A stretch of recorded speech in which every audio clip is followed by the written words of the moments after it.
Almost 50 years ago, I was sitting in a hotel ballroom in Tulsa, Oklahoma, with 30 or 40 other basketball officials.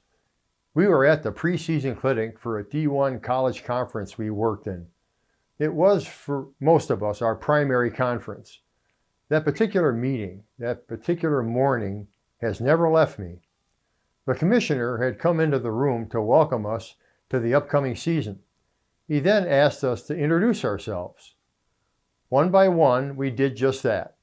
When it was my turn, I simply stated my name and the town I lived in, Franksville, Wisconsin.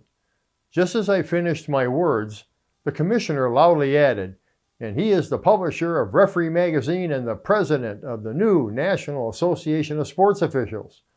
I cringed, wanting to keep my personal and professional officiating lives as separated as possible.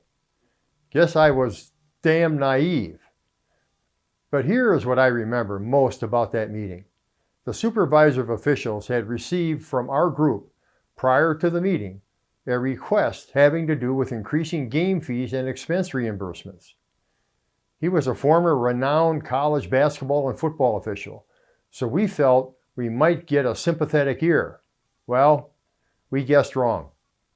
After the commissioner left the room, our supervisor took the floor. He went over a number of mundane matters and then chose to address our typewritten request, which he held in his hand. The short answer to the things we requested was a resounding no. Then he looked around the room, and for the second time that morning, I experienced something I still have not forgotten to this day. He looked at us and said, "If any of you don't like it, there will be someone else sitting in your seat next season." And that is a quote, one that I have obviously never forgotten. The end result of those negotiations, in quotes, was that we worked for the same game fees and expenses, not only for that season, but for the next 2 seasons, because our association of conference officials didn't have the bravery nor the guts to make anything else happen. That burned me and most of us. I have had a particular interest in the size and manner of our compensation ever since. I watch with intense interest anytime a group of officials withhold services or walks a picket line in hopes of improving their conditions. In my heart of hearts, I am standing with them.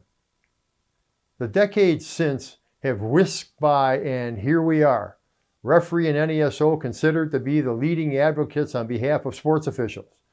The magazine is the journal of record for officiating. NASO, a 501c3 not-for-profit educational association. What it does not do, though, is involve itself in matters of labor negotiations and employee rights. NASO cannot go there by its charter. There are those who believe this magazine and NASO are not doing enough to support the unions of sports officials that exist, mostly at the professional levels. They believe the magazine should never even show a single picture of a replacement official, or publish a news story or a journal piece about the replacements hired. Any story in this magazine should be about the union and what it is striving for, with no reporting on what the counter positions are by the league or conference.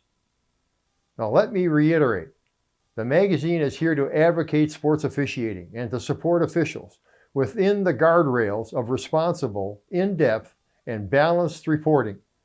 That means there will be those times when a story and a news item needs to vet the issues and the responses from all parties.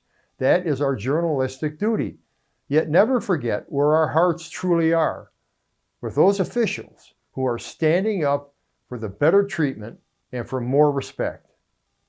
Thank you.